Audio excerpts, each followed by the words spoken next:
So I was up in Sisters, Oregon for the outdoor quilt show and a week of teaching, and I got to have the opportunity to go to the home studio of Valerie Wells, a fantastic designer for Robert Kaufman Fabrics, and she taught me all about block printing and even let me give it a try. We had so much fun together. We actually took one of her newest prints and created this custom piece of fabric with a block that we carved ourselves, and when I was done, I was so jazzed, I decided I had to use her new Josie bag pattern to create this awesome tote bag for today's tutorial. I bet you're ready to get started.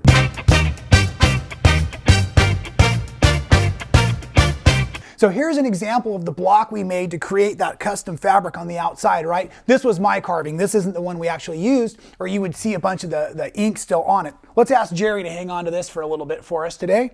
And I'm going to walk you through the bag. I want to show you my example first because I did, as I said, I used the new Jewels and Indigo fabric line from Val Wells and Robert Kaufman.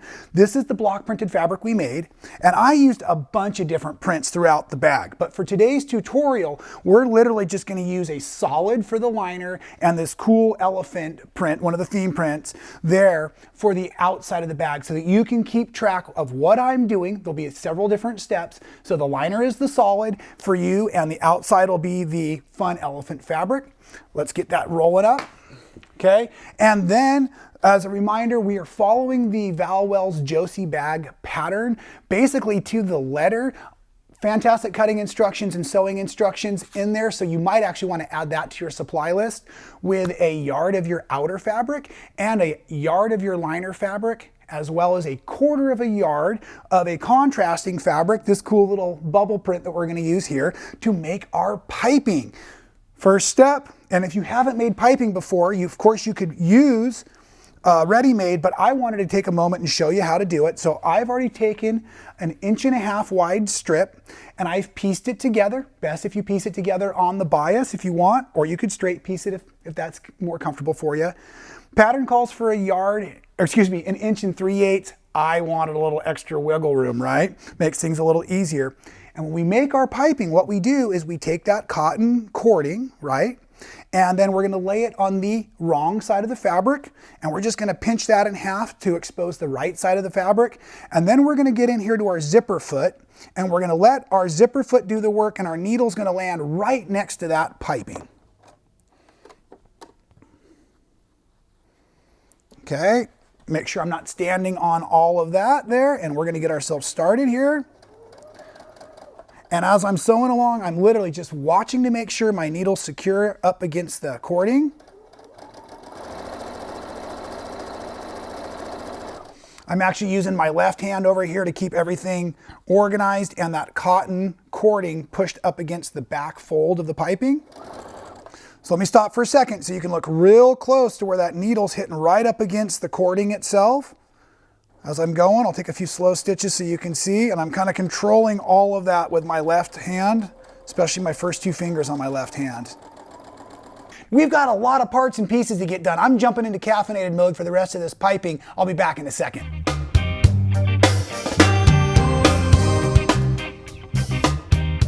Woo, I guess the caffeine's really kicking in. I didn't even know I could sew that fast. I hope I didn't make you dizzy. Now, once you've got your piping all done, that was one of your chores for this project, and we're going to need it in parts and pieces throughout the day. So we're just going to set that aside. Let me now walk you through the cutting of the outside fabric, the liner fabric, and the fusible fleece, what you're going to use to create the body within the bag for most of your pieces, okay? So you're going to make you're going to make these cuts for all 3 fabrics. You're going to have 3 inches by 12 inches, and you're going to make 3 of those.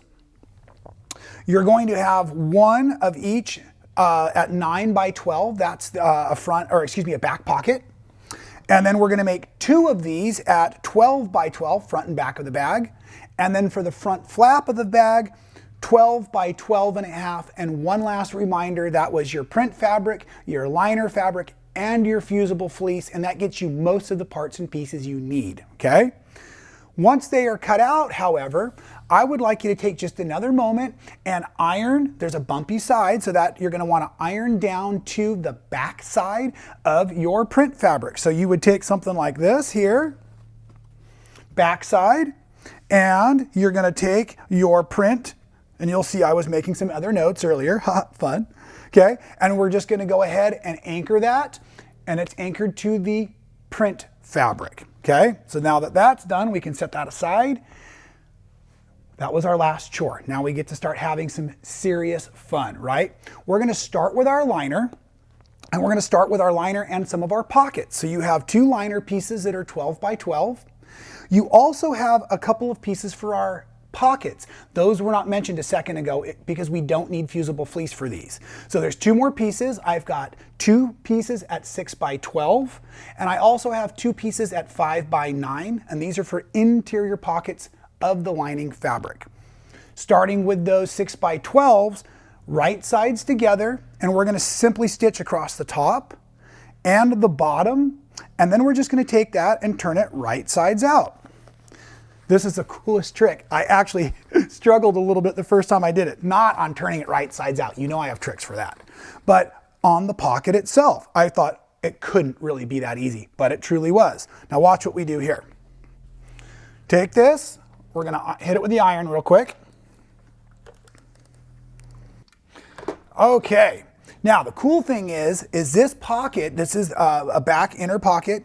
I'm going to measure down about 2 inches, and I'm just looking at the marks on my board to find my 2 inches. And we're now just going to sew across that seam allowance there. So I just need to switch out my foot real quick because I was using my zipper foot. Now we're going back to a standard foot. That easy.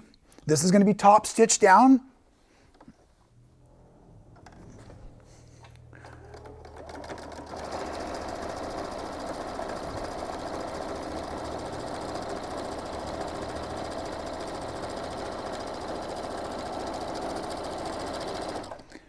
The super cool thing about making this pocket this way is we don't even need to sew in the sides because those are going to get caught as we put in the sides of our liner, okay?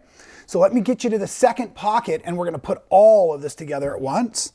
The second pocket was using those 5-inch by 9-inch pieces, and that we're going to kind of use our standard pillow making format where we start on one side and we stitch around and we finish so that we can then put our fingers in there and turn it right sides out. This way, easy. There, and I'm just kind of using my finger to poke at the corners a little bit. So once that's turned out like that, then this is how it finishes into the bag. Okay, of course you'd want to press that. So as we're there, here's our opening up here. The opening that was left as my raw edges was caught down here, so I didn't even have to stitch it a second time. So I just started up here. I did back stitch to make sure I did not tear the pocket out as I'm jamming keys and cell phones and things in there. Come down, pivot all the way across that, finish that edge again, and back up and another back stitch at the top. So that inserts the front pocket on the liner. We have the back pocket prepped out and ready to go. And to put in the liner sides, it was very simple. These were those 12-inch by 3-inch pieces. And of course, you're going to start by making your short seams first. So I've joined all 3 pieces. And you can see here that I've already stitched it right sides together, already stitched it into the front. Now we're going to go ahead and stitch it into the back. So as I set up, I just lay it so that my pockets are facing each other. And if my pockets are facing each other, then I know I'm going to get it correct. And then I'm going to make sure as I bring this out here that what I'm really doing is I'm looking for that pocket and I'm making sure it is caught on that seam allowance right there. I'm going to go to the machine and do about a 3/8 inch seam allowance as I go around. One of the keys is, because all of the pieces are cut to fit, is whatever seam allowance you start with, just keep that going throughout the whole bag. And here we go. Making sure I'm catching the sides of that inner pocket.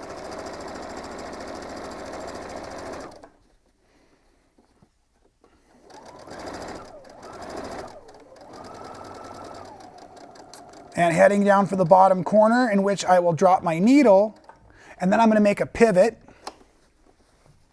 to catch the bottom of the bag.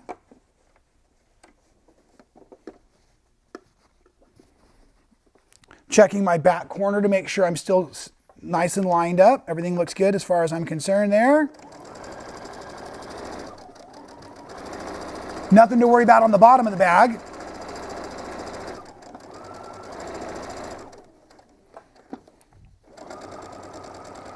Get ready for that pivot again.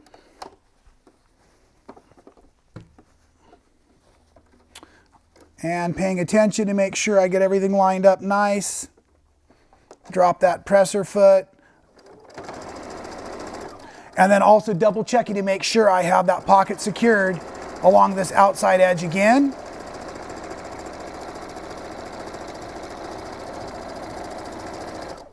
And it really is that easy. Now, the nice thing about practicing on the liner first is when we get into doing the outside of the bag, we're gonna have that fusible fleece. So we wanna be practicing those corners. And then as I turn this to right sides out, or to the inside of the bag, just to double check, I've got my nice little pocket there. And then when I come around to this side, maybe it's easier for you can see, I was able to catch those right there in the seam allowance. So now I just have this nice big pocket open up here. And if you really wanted to, you could make another stitch right up the center. You could do that now if you're careful, or we probably should have looked at doing that earlier on if you wanted to split that pocket. That would have been a nice choice there. Your liner is all done. It is time to start getting ready to build the outside of the bag. Let me show you that. So as we're approaching the construction of the outside of the bag, the first thing we want to do, let me show you here, is we're going to build this cool outer pocket, and it has some piping across the top. So that was that 9" by 12" piece. And so I've already constructed this, but let me show you the steps nonetheless. The way I figure this is I actually cut the beginning edge off of the piping, make sure that that's properly stored for later. And then I'm going to come down here and I'm going to trim this to make sure it fits also.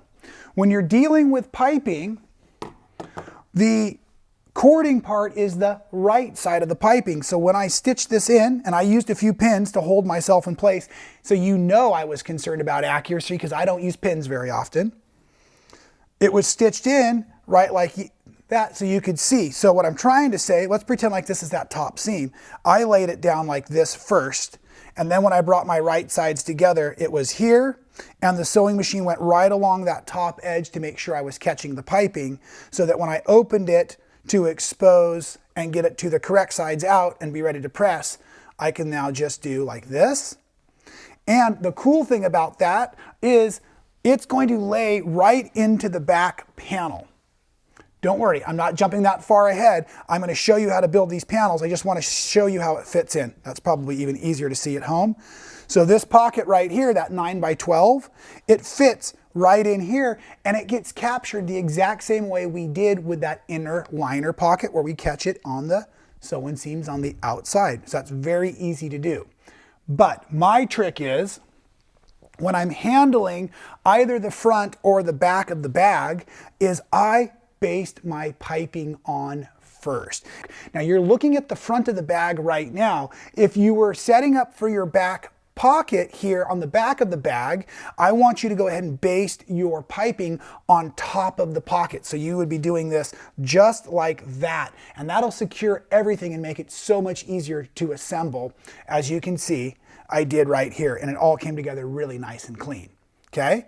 At this point, we're going to go ahead and we're going to join the back, or I should say what it's actually the front. We're going to join the front of the bag to the sides and the bottom with our right sides together just like this. Okay, so we're going to get set up for that. This is one of those ones where I want you to take it slow.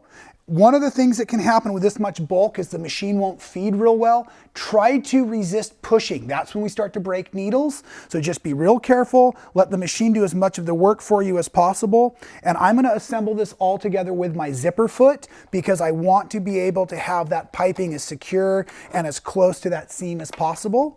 So we're just going to switch out for our zipper foot real quick. And I think we're ready to go here.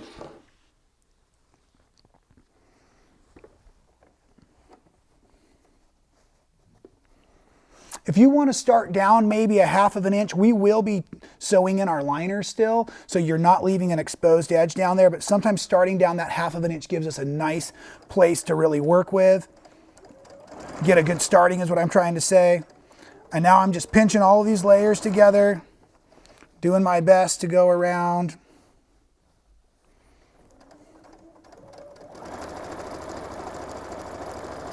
Keeping that needle right up against the piping. So I'm sewing in like little maybe 2 to 3 inch bursts, just as much as I can control and as much as I can handle with my hands here. I'll get back with you when I'm all finished.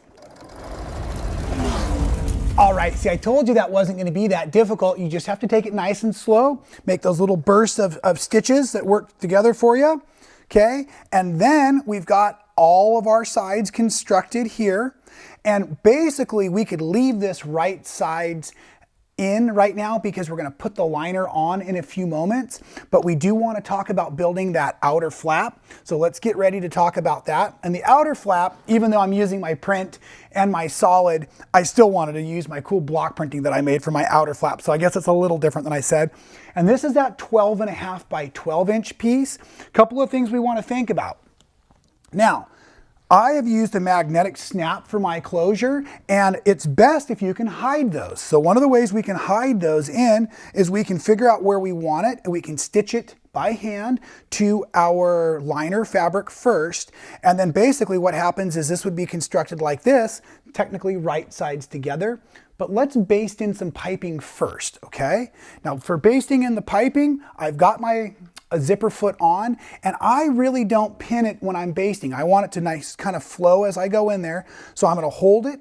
Reminder that the cording is to the inside like this, right? My welting is on the outside, and I'm going to come in and I'm going to top stitch this basting in here for you. Okay, so now we have all of that piping basted on, and I want to make sure I show you this correctly because I'm not so sure I did earlier when I was thinking about what we're doing. The snap is going to be hidden in the bag. So technically this is the right side of the fabric. So when we lay that out, you should be able to see your snap right now, so you cannot see the snap later.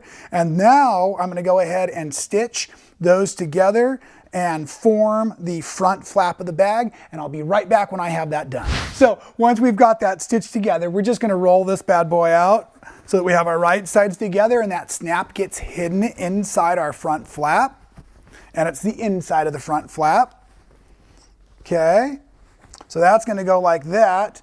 And now we're going to want to stitch this flap to the bag itself so it's in position before we put our liner in.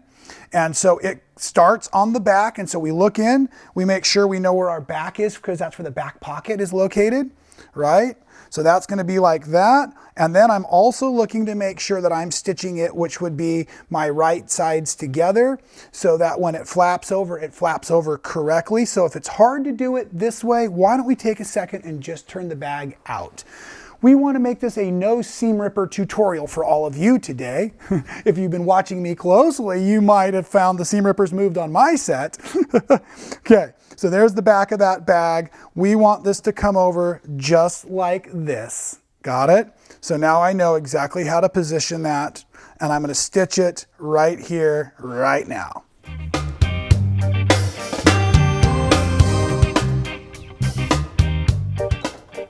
Okay, I bet you that turned out great there. Okay, so our flap is secured. That'll come over the top when we're ready for it. Now, before we can put our liner in, I'm going to blast you through a few things for installing the handle. If you were looking at your pattern, it called for a few of these little like 3-inch by 7-inch pieces.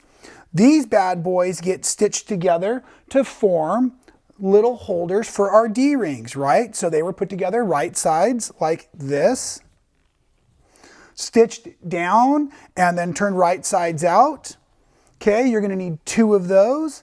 And for these, I'm going to position them and I'm going to get ready. These are going to go off on the outside of the bag like this. Okay, so I can take these right now and I can also secure these to both sides. And I'm just kind of eyeballing whatever distance you would like to have. I have about 1 inch worth of tab coming out of the top of my bag.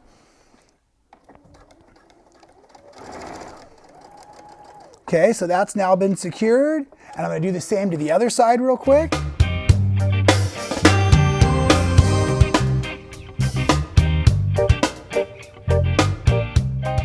Okay, so now you have your D-rings in, right? And at this point, you've got the other side of your magnetic snap. So what you would want to do is you would want to figure out where this is going to land. comfortably. Then you're going to take the other side of the magnetic snap, and you at this point could go ahead and slide it inside, and you could hand stitch that in location. And you're going to put it between your layer of fusible fleece and the layer of print fabric. So that's going to go down there. I won't bother insulting you with that awful 4-letter word hand stitching right now, but you'll know that that's where you're going to place your snap so that we can go ahead and get ready to put our bag all together. Are you ready for that? We're going to install the lining. So you're double checking your liner. It is inside out right now, and the long pocket, that is going to go to the back of the bag. I have taken the back flap and I've laid it down to make sure it doesn't get lost, and same thing with our D-ring holders. So now what we're going to do is we're going to tuck all of this in to the liner with that big pocket on the back side.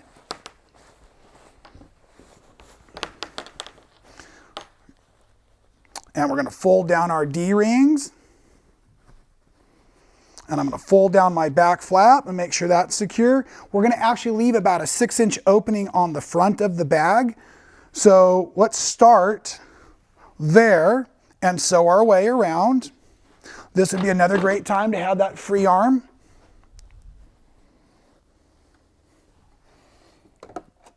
Okay, this is another spot you want to take it nice and slow, and you're lining up your seams of the bag and the sides as you go around very easily. I'm going to back stitch to lock that in.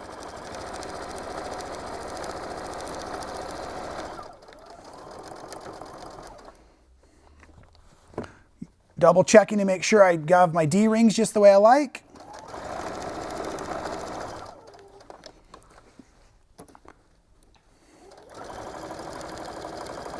Now we're on the back, so make sure you have all your backs lined up.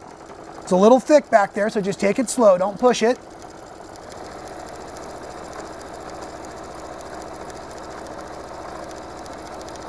I'm happy because I can see that my seam allowances are lining up very nicely as I'm coming back to the side. Reminder, you've got another D-ring holder there.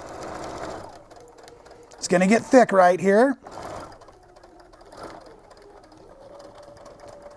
I'm going to grab a little bit of fabric. I'm a little stuck, and just give it a little tug, but I am moving with the stroke of the machine. There we go. Easy.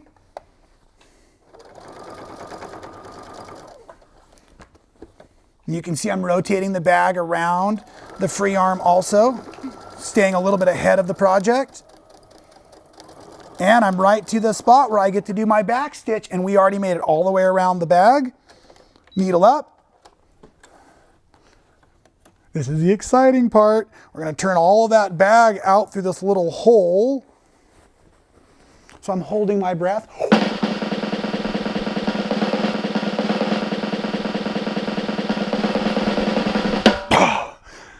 I didn't make it, but we almost got it. Here we go. Don't hold your breath. Look at that. Is that awesome or what? It all works, it's perfect, it fits, and then we can just press that edge underneath. One of the tricks is maybe you want to take that and hit it with like a lapel stick, just nice and light, so that when you do hand stitch it, it's under control and you don't have to worry about things shifting around. We've got our wonderful pockets in there. And the last thing I want to show you really quickly here, I know it's been a long tutorial, I appreciate you sticking with me, is let's talk about doing our strap. All right, our very last step is to get your strap all taken care of for you, and I love the way Val put the strap together. You're basically using 2 strips at 2.5 inches wide by the width of your fabric. I've already done that, and you can see I've stitched them as we usually do, right sides together. There's sewing along both sides. I use matching thread. Sorry, I want to have the bag look great when it's done. So once that's all stitched together, you can turn that right back out. I've got a tube turning quick tip if you need to see how that goes.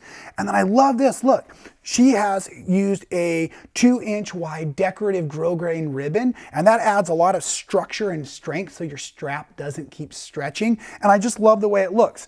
So whatever's going to be the top of your strap is the side that you want to put your ribbon on. Okay, so then that literally just gets top stitched down. But one of my tricks is when I'm starting is I tuck the end of the ribbon inside of those raw edges so it's nice and finished, right?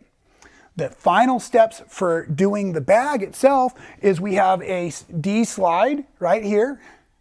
Okay, so one end of the ribbon you're going to want to stitch around the center of the D slide. or the tri-slide, some folks will call that. So that's going to go just like this, and this basically is the correct fashion for that.